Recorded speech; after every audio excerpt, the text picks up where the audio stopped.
నమస్తే మిత్రాణి. ఈరోజు మనం ఆంజనేయ స్వామి జన్మించిన క్షేత్రమైన అంజనాద్రి పర్వతం పైన ఉన్నాము. ఈ వీడియోలో ఈ క్షేత్రం యొక్క మహత్వాన్ని, అలాగే ఈ క్షేత్రం యొక్క స్థల పురాణం గురించి తెలుసుకుందాం.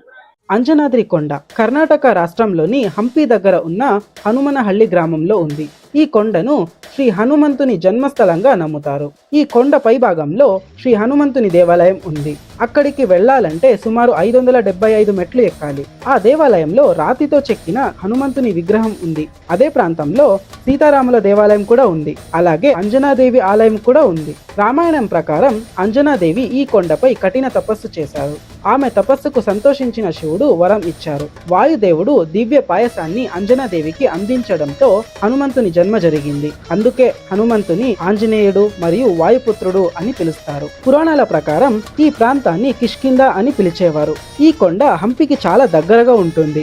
హంపిలో రాతి రథం, ఆంజనేయుని ఆలయం, రాముడు మరియు హనుమంతుడు మొదటిసారి కలిసిన స్థలం, మరెన్నో ప్రసిద్ధ ప్రదేశాలను చూడొచ్చు.